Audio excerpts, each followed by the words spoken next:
क्या आपका गला बार बार खराब होता है या जब आप मेडिसिन लेते हैं को 10-15 दिन ठीक रहता है, 1-2 महीने के बाद दोबारा फिर खराब हो जाता है। उसके बाद आप मेडिसिन खाते हैं, कोई भी मेडिसिन, एलर्जी की मेडिसिन या कोई एंटीबायोटिक की मेडिसिन, ठीक हो जाता है और 10-15 दिन के बाद फिर खराब हो जाता है। तो ये फिर वीडियो आपके मुतलका है अगर आपको इस तरह का मसला है। मेरा नाम डॉक्टर अख्तर है और मैं एलर्जी के पेशेंट्स देखता हूँ, एज ए पल्मोनोलॉजिस्ट काम करता हूँ और डायग्नोस्टिक मेडिसिन पे काम कर रहा हूँ। इस वीडियो में मैं बात करूंगा 3 मुख्तलिफ स्टेप्स में। नंबर 1 तो ये है कि गला बार बार क्यों खराब होता है और इसका किस तरह हल किया जा सकता है। दूसरे फेज में मैं बात करूंगा कि कौन सी ऐसी चीजें हैं जिनका गला खराब होता है, उनको उनसे परहेज करना चाहिए, उनसे बचना चाहिए, वो नहीं करना चाहिए।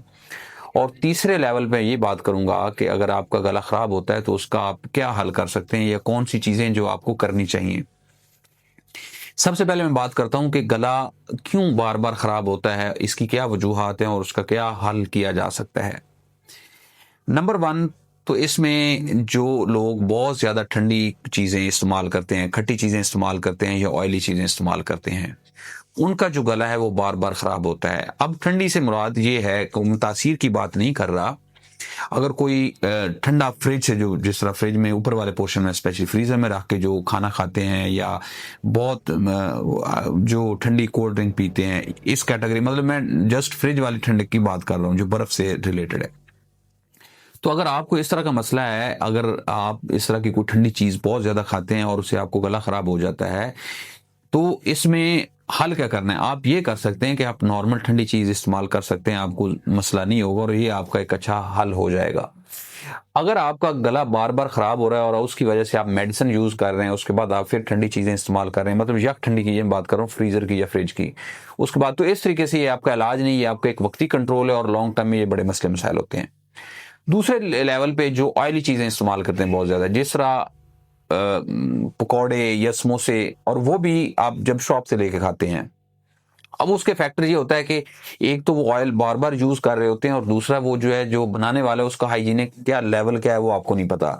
तो ये दोनों फैक्टर मिल के बाज का आपका गला खराब करते हैं। कि जिस तरह आप बाजार से लेके पकौड़े और समोसे खाते हैं तो उससे क्या होता है कि आपका एक तो गला बार बार खराब होता है उस ऑयल की वजह से, और दूसरा उसमें वजह ये होती है कि वो जो बनाने वाला है उसने कितनी हाइजीन अपनी वो मेंटेन रखी है, तो वो भी फैक्टर होता है। क्योंकि अगर उसके हाथों के जरिए से बैक्टीरिया और इन्फेक्शन ट्रांसफर हो रहा है तो इसकी वजह से भी आपका गला खराब होगा। अब इसका आप हल क्या कर सकते हैं कि आप सिंपल अगर खाना चाहें तो घर में बना के खा सकते हैं, उसमें कोई परेशानी नहीं, और उसके बाद गरारे वगैरह करें तो ठीक हो सकता है। तीसरी वजह जो मैंने बताई, जिस तरह लोग खट्टी चीजें खाते हैं, जिस तरह मतलब अचार वगैरह, तो उसमें आपने परहेज करना है। अगर आपने अचार खाना भी है तो आपने आम का अचार इस्तेमाल नहीं करना, मिर्च वगैरह का करना है, क्योंकि वो कम खट्टा होता है। तो इस तरीके से आप ठंडी और खट्टी और ऑयली चीजों से परहेज करके या किसी हद तक उनको कंट्रोल में रख के इस्तेमाल करें तो आपका गला खराब नहीं होगा। दूसरी वजह गला खराब होने की एलर्जीज होती हैं। बहुत सारे लोगों को गले की एलर्जी होती है। अब उसमें भी इलाज के 2 तरीके हैं। एक तो ये है कि आप वक्ती तौर पे कोई भी एलर्जी की गोली खा रहे हैं, आपको फर्क पड़ रहा है, उसके बाद आप छोड़ देते हैं, दोबारा फिर हो जाता है, आप खा लेते हैं। तो एक तो ये टाइम पास का तरीकाकार है इलाज का।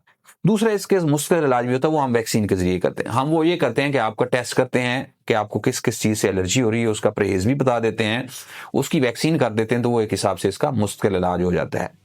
तीसरी इसकी वजह होती है गर्ड, अंग्रेजी में कहते हैं गर्ड। इसका मतलब है गैस्ट्रो एसोफेजियल रिफ्लक्स डिजीज, यानी जो आपके मैदे से जो तेजाबियत है वो खुराक की नाली के जरिए गले में आके गले में इन्फेक्शन करती है, उसको खराब करती है। तीसरी ये वजह होती है गला खराब होने की। इन लोगों में हम 2 तरह से इसको मैनेज कर सकते हैं। एक तो ये आपने करना है कि आपने मैदे का कैप्सूल लोग यूज कर सकते हैं, उससे इसको कंट्रोल किया जा सकता है। दूसरा ये कर सकते हैं कि जब आप खाना खाते हैं तो आप स्मॉल अमाउंट में, थोड़ी थोड़ी मिकदार में खाना खाया करें।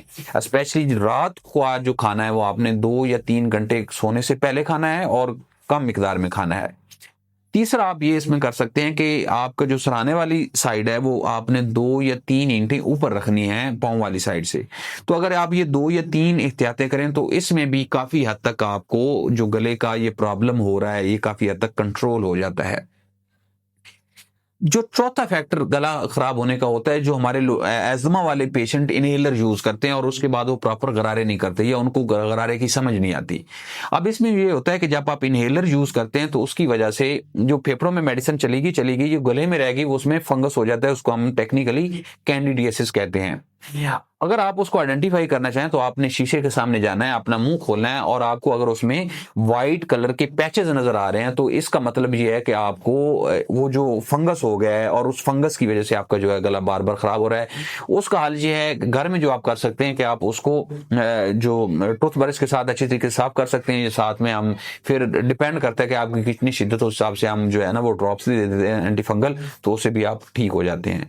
तो ये इसकी कुछ वजूहात और उसका हल है। अब दूसरा पोर्शन मैंने ये बात आपको जो समझानी थी, या मैंने शुरू में कहा कि मैं बात करूंगा कि वो कौन सी चीजें हैं अगर आपका गला बार बार खराब हो रहा है आपको नहीं करनी चाहिए। पहला काम आपको ये नहीं करना चाहिए कि लोग एंटीबायोटिक्स बहुत खाते हैं, यानी जब भी गला खराब होता है वो मॉक्सीफ्लॉक्सासिन, अजिथ्रोमाइसिन, लीवोफ्लॉक्सासिन, मतलब एक लिस्ट है, स्टोर पे जाते हैं, कहते हैं जी मुझे दे दो, खाते हैं। उससे ये है कि वक्ती फर्क होता है। वक्ती फर्क इसलिए होता है कि हमारे गले में भी बैक्टीरिया होते हैं, किसी हद तक वो बैक्टीरिया जो है वो जो है वो ठीक होते हैं और आपको फर्क पड़ जाता है, लेकिन वो लॉन्ग टर्म इलाज नहीं जब तक आप उसकी कॉज ना खत्म करें, जो मैं पहले पोर्शन में बात कर चुका हूं। नुकसान इसका ये होता है कि जब आप इस तरह रैंडम मेडिसिन यूज करते हैं, स्पेशली एंटीबायोटिक्स यूज करते हैं, तो इससे आपके जिस्म में एंटीबायोटिक की रेजिस्टेंस पैदा हो जाती है, और ये जो रेजिस्टेंस है ये बड़ी खतरनाक होती है लॉन्ग टर्म में। जिस तरह फॉर एग्जांपल मॉक्सी की बात करें, जो मॉक्सीफ्लॉक्सासिन है ये एक बड़ी प्रीशियस मेडिसिन है। मैं इसलिए कह रहा हूं कि अभी इसको उन्होंने जो नई गाइडलाइंस हैं टीबी की उसमें शामिल कर दिया गया है। तो बेसिकली मॉक्सीफ्लॉक्सासिन टीबी की एक दवाई है। अगर खुदा ना खास्ता किसी को टीबी हो जाए और उसको आप मॉक्सी पहले खा रहे हैं रैंडम, तो उसकी रेजिस्टेंस पैदा हो जाती है, ज्यादा चांसेस होते हैं। अगर उसको टीबी हो जाए तो उसको फिर मॉक्सी का बेनिफिट नहीं होगा और उसका फेफड़ा पूरी जिंदगी के लिए डैमेज हो जाएगा। तो इस तरीके से आपको एहतियात करनी चाहिए, आपको एंटीबायोटिक रैंडम यूज नहीं करनी चाहिए।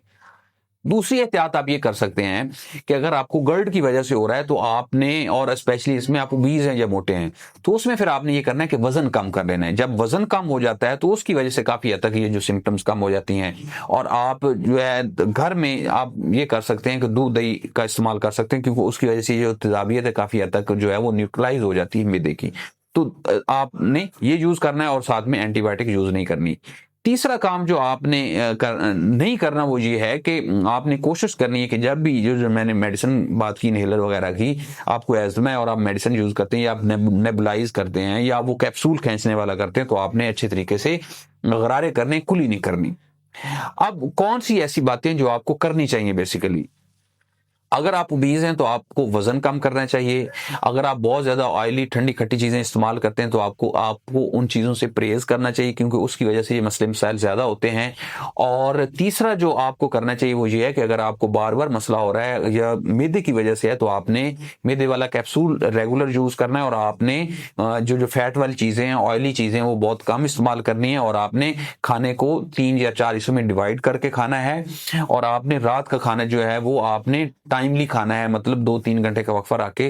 तो अगर इन चीजों पे आप अमल करेंगे तो ज्यादा चांसेस है आपको कि आपको ये गड़बड़ नहीं होगी। और इसके अलावा अगर आपको एलर्जी की वजह से, तो आपने प्रॉपर एलर्जी का इलाज करना है, क्योंकि पोस्ट नेजल जो ड्रिप होती है उसकी वजह से भी गला बार बार खराब होता है, तो उसका फिर प्रॉपर तरीकाकार है।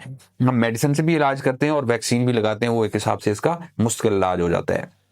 आखिर में अगर ब्रीफली बात की जाए, अगर आपका बार बार गला खराब हो रहा है, सबसे पहले तो हम उसकी वजह को ढूंढते हैं कि क्या वो एलर्जी की वजह से है, क्या वो मेडिसिन के इस्तेमाल की वजह से है, क्या वो आपके खाने पीने की वजह से है, या आपके वो मैदे की तेजाबियत की वजह से है। उसके बाद हम उस कॉज को ढूंढते हैं, और उस कॉज का जब हम इलाज करते हैं तो वो आपका एक अच्छा मुस्तकिल इलाज हो जाता है। जब आप उसको रैंडम करते हैं, जिस तरीके से एंटीबायोटिक का यूज करते हैं या रैंडम मेडिसिन लेते हैं, तो उससे क्या होता है, वक्ती कंट्रोल तो हो जाता है, लेकिन लॉन्ग टर्म के लिए उसकी कॉम्प्लिकेशंस रह जाती हैं।